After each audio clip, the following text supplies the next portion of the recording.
옆에 분들 또 앞뒤 분들 인사 한번 할까요? 새해 복 많이 받으세요.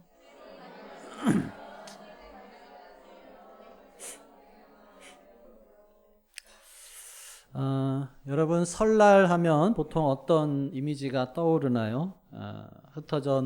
흩어졌던 가족들이 한자리에 모이고 또 따뜻한 떡국 한 그릇 나누면서 서로에게 덕담을 건네는 그런 정겨운 풍경이 그려지죠. 우리는 명절이 되면 의례 새해 복 많이 받으세요. 또는 건강하세요. 또 부자 되세요. 뭐 이런 서로의 안녕을 빕니다. 근데 이런 인사를 나누는 이유는 어떻게 보면 우리가 사는 세상이 참 팍팍하고 평안을 누리기가 쉽지 않기 때문에 그런 것이죠. 겉으로는 웃으면서 덕담을 나누지만 또 그 속을 들여다보면은 저마다의 걱정과 불안과 또 미래에 대한 염려를 한 짐씩 지고 살아갑니다. 경제는 어렵다고 계속해서 이야기하고 있고 뉴스를 틀면 또 사건과 사고가 끊이지 않고 또 가장 평안해야 하는 가정에서도 갈등이나 상처로 신음하는 것이 또 우리가 마주하는 현실이기도 합니다. 그래서 우리는 그토록 또 간절하게 태평성대 평화로운 세상을 꿈꾸는지도 모르죠. 오늘 우리가 함께 읽은 열왕기상 이 말씀은 이스라엘 역사상 이스라엘 백성들이 가장 꿈꾸던 그런 태평성대의 모습을 보여주고 있습니다. 아버지 다윗이 평생 전쟁터를 누리면서 흘린 그런 피와 땀 위에 아들 솔로몬이 지혜로 다스리는 그런 평화의 시대가 활짝 열린 것이죠. 성경은 이 시대를 가리켜서 유다와 이스라엘이 먹고 마시며 즐거워했고 포도나무와 무화과 나무 아래에서 평안히 살았다라고 이렇게 표현을 하고 있습니다. 이것은 그냥 단순한 옛날 이야기가 아니라 장차 하나님께서 다스리시는 나라, 예수 그리스도께서 다스리시는 그런 가정과 교회가 누려야 하는 어떤 청사진이라고 할 수가 있겠죠. 그래서 바라기는 이번 설 명절 여러분의 가정이 이런 솔로몬의 시대처럼 하나님께서 주시는 샬롬과 또 평화가 깃드는 그러한 거룩한 안식처가 될 수 있기를 주님의 이름으로 축원합니다. 자, 솔로몬이 다스리던 시대의 첫 번째 풍경을 보면은 그 일상의 기쁨이 회복된 모습을 볼 수가 있죠. 자, 20절을 다시 같이 한번 읽어보겠습니다. 시작. 유다와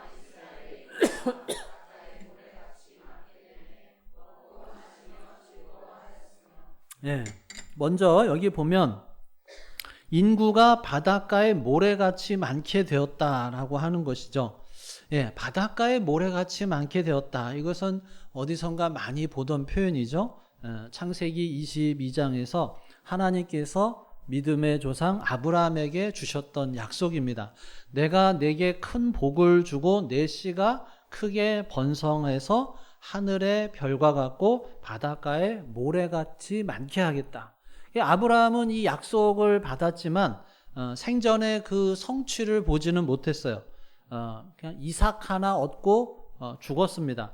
근데 하나님께서는 그 약속을 잊지 않으셨다는 거죠. 광야 시대를 지나고 사사 시대를 지나고 다윗 시대를 거쳐서 무려 1000년에 가까운 세월이 흐른 뒤에 솔로몬 시대에 이르러서 하나님께서 그 약속을 그대로 완벽하게 성취하셨다라고 하는 거예요. 그래서 여러분 우리 하나님은 약속을 이루시는 하나님이시다라고 하는 거예요. 때로는 우리들의 눈에 더디게 보인다 할지라도 하나님의 약속은 반드시 이루어진답니다. 솔로몬 시대의 번영은 어떻게 보면 솔로몬이 정치를 잘해서가 아니라 바로 그 신실하신 하나님께서 조상들에게 하신 언약을 지키셨기 때문에 주어진 것이죠. 그래서 여러분의 삶에서도 하나님께서 주시는 그런 약속의 말씀이 있다면 끝까지 붙들 수 있기를 바랍니다. 더딜지라도 기다리면 반드시 응답이 된다라고 하는 것이죠. 자, 그런데 인구가 이렇게 바닷가의 모래처럼 많아지면 어떤 일이 생기나요? 사람이 많아지면 밥그릇 싸움이 좀 치열해지게 되죠. 자원은 한정되어 있는데 입이 늘어나니까 뺏고 빼앗기는 경쟁이 일어나고, 그러다 보면 누군가는 굶주려야 어떻게 보면은 그것이 정상이죠. 그런데 오늘 본문은 먹고 마시며 즐거워했다라고 하는 것입니다. 사람이 그렇게 많은데 굶는 사람이 없었고 싸우는 사람이 없었고 모두가 넉넉하게 먹고 마시고 즐거워했다라고 하는 거예요. 인간의 경제학으로는 설명할 수 없는 그런 하나님 나라의 경제죠. 하나님께서 복을 주시면 사람이 늘어나는 것이 아니라, 늘어나는 것이 짐이 아니라 이제 축복이 되고, 또 하나님이 공급하시면 줄어드는 것이 아니라 풍성해지는 기적이 일어나게 됩니다. 그래서 여기서 먹고 마시며 즐거워했다라고 하는 말은 어떤 타락한 향락이나 뭐 술판을 벌였다는 뜻이 아니라 가족들이 식탁에 둘러앉아서 하나님이 주신 일용할 양식을 나누는 그런 소박한 그리고 확실한 행복을 누렸다라고 하는 것입니다. 여러분, 밥을 먹는다라고 하는 것은 어떻게 보면은 생명을 나누는 것이죠. 그런데 밥을 먹을 때도 우리가 근심이 가득하면 진수성찬이라 하더라도 마치 모래알같이 씹히게 됩니다. 근데 이 솔로몬 시대의 백성들은 이 밥맛이 꿀맛이었다라고 하는 거예요. 걱정 없이 감사함으로 웃음꽃을 피우면서 그렇게 밥을 먹었다라고 하는 거죠. 이번 설 명절 우리 성도님들의 가정에 이 복이 회복될 수 있기를 간절히 바랍니다. 오랜만에 가족이 모였는데 정치 이야기로 얼굴을 붉히거나 또는 자녀들의 취업이나 결혼 문제로 밥상머리에서 잔소리해서 체하게 만들지 마시고, 하나님, 우리 식구들이 이렇게 건강하게 모여서 밥 한 끼 먹을 수 있어서 감사합니다, 이런 고백이 나오는 식탁이, 그런 것이 천국 잔치죠. 그래서 하나님이 주신 풍요를 비교나 불평으로 쏟아버리는 것이 아니라 감사함으로 누리는 그러한 축복이 여러분들 명절에 식탁 위에 가득할 수 있기를 간절히 바랍니다. 자, 두 번째 우리가 볼 수 있는 풍경은 안전과 평화를 볼 수가 있는데요. 25절을 같이 읽어보겠습니다. 시작. 솔로몬이 사는 동안에 유다와 이스라엘이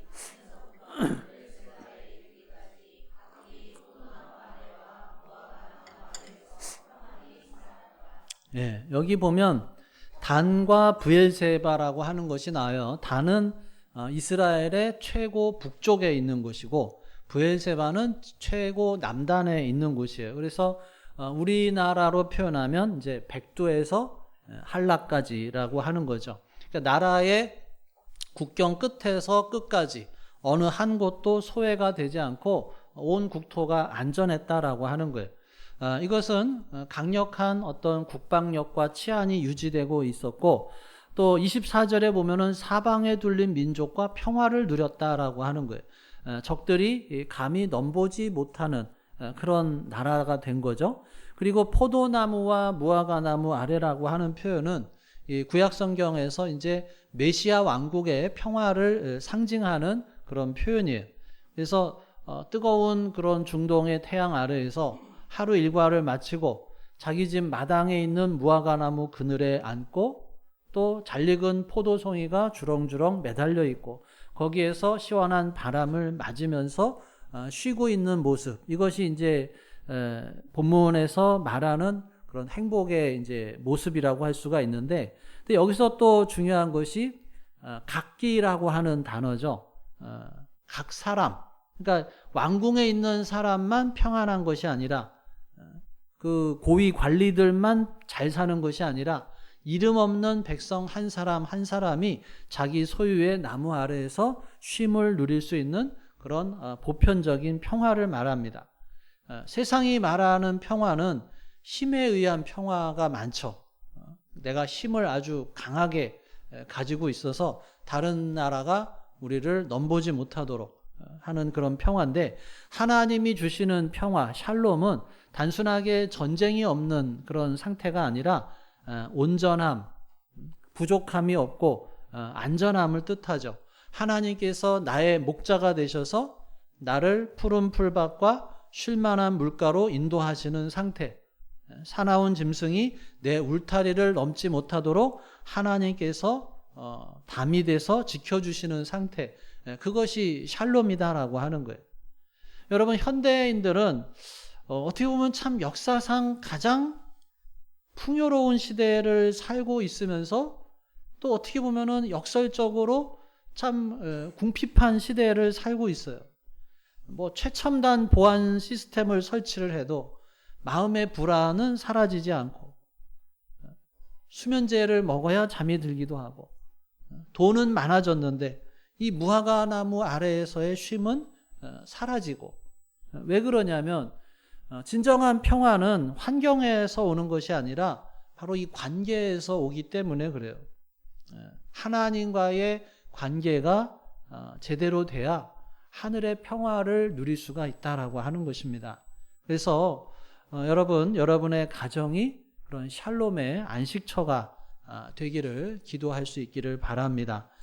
어떻게 보면 명절은 참 만나서 좋긴 하지만 또 어떻게 보면은 사단이 틈타기 또 딱 좋은 시기이기도 해요. 오랜만에 만난 친척들 사이에 말 한마디로 평화가 깨지기도 하고 갈등이 폭발하기도 합니다. 그래서 우리가 가정의 진정한 주인이 하나님이시다, 하나님이 지키시지 않으면 파수꾼의 경성함이 허사라고 하는 것을 우리가 늘 기억하고, 여러분들 명절 오고 가는 모든 길들 위에 또 여러분들이 머무는 그런 처소 위에 여호와 샬롬의 은혜가 덮일 수 있기를 간절히 바랍니다. 자, 그러면 어떻게 이런 태평성대가 가능했을까라고 하는 거죠. 솔로몬이 정치를 잘해서, 경제 정책을 잘 세워서, 아니면 군사력이 강해서, 어떻게 해서 이런 태평성대가 가능했을까요? 자, 이 모든 풍요의 원인을 한 가지로 지목을 합니다. 자, 29절 같이 읽겠습니다. 시작. 하나님이 솔로몬에게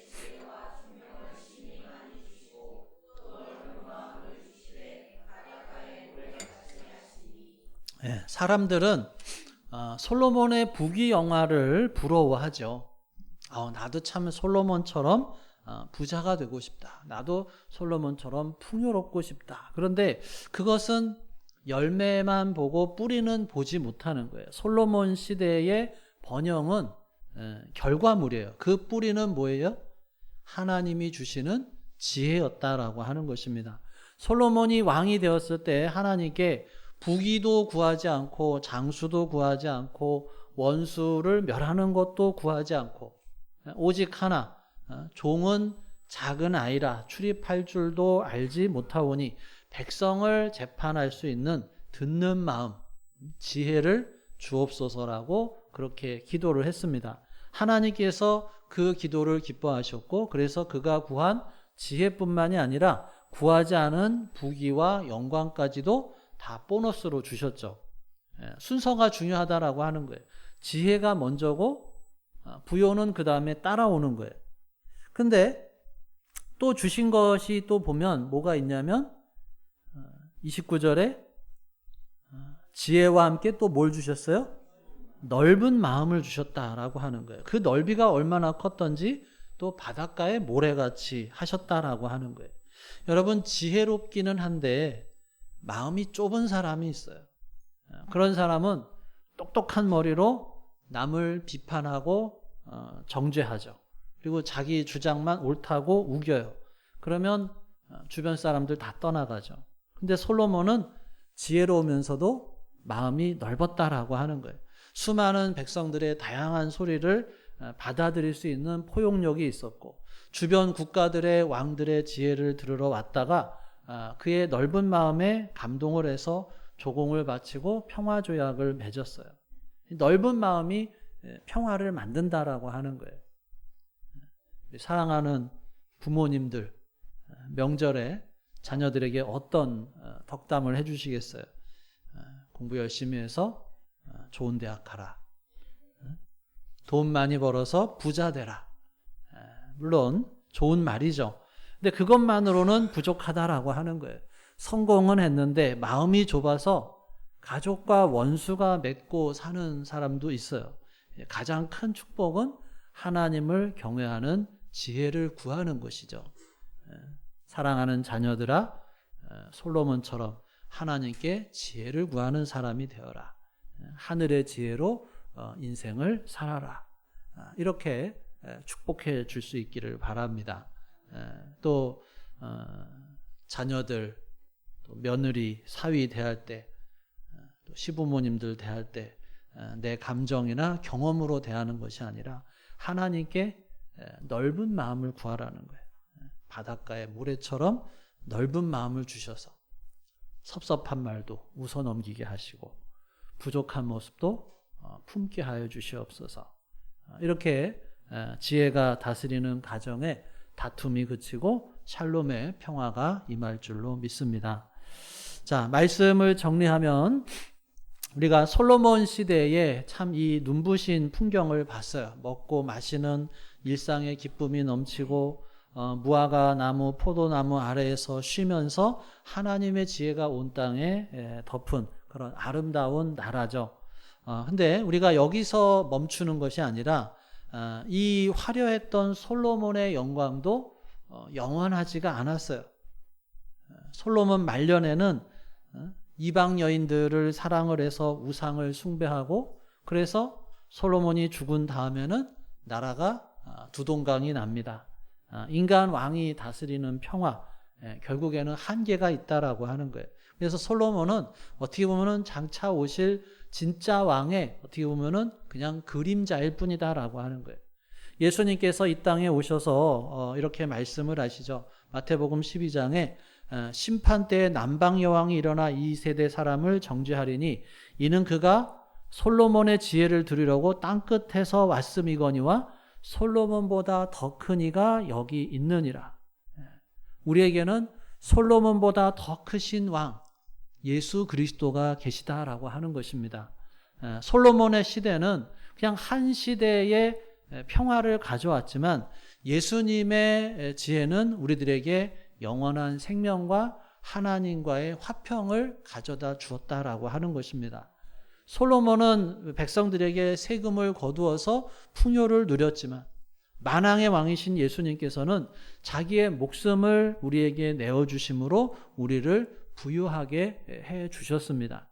그러므로 우리가 꿈꾸는 진정한 태평성대는 통장에 돈이 가득할 때 오는 것이 아니라 솔로몬보다 더 크신 예수님께서 우리 가정의 왕이 되셔서 통치하실 때 비로소 이루어지게 되는 것입니다.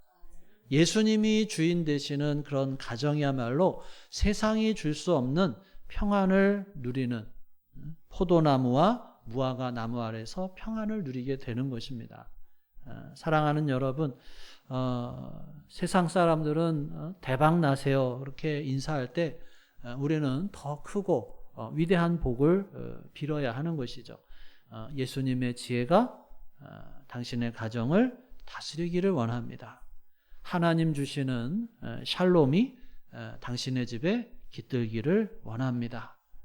이번 설 명절 여러분의 가정이 먹고 마시는 모임을 넘어서서 예수 그리스도를 중심으로 모시는 작은 천국이 되기를 바라고, 오고 가는 모든 길 위에 주님의 보호하심이 함께해서 우리가 기쁨으로 다시 만날 수 있기를 주님의 이름으로 축원합니다. 기도하겠습니다. 오늘 주신 말씀 생각하며 우리 함께 기도합니다. 오늘 솔로몬 시대의 풍경, 하나님이 꿈꾸시는 가정과 나라의 모습을 보았습니다. 시간 각자의 심령에 와닿았던 말씀을 붙잡고 기도하기 원합니다. 어떤 분에게는 먹고 마시는 일상의 기쁨이 필요하기도 하고, 또 어떤 분에게는 포도나무와 무화과 나무 아래에서의 평안이 필요하기도 하고, 또 어떤 분에게는 지혜와 넓은 마음이 필요하기도 합니다. 이 모든 복의 근원 되신 우리 예수님께서 우리 가정의 왕이 되심을 선포하며, 또 이번 명절이 주님 안에서 참된 안식과 기쁨의 시간이 되기를 소원하며 또 우리 마음속에 계시는 성령 하나님의 음성에 귀를 기울이며 기도하겠습니다.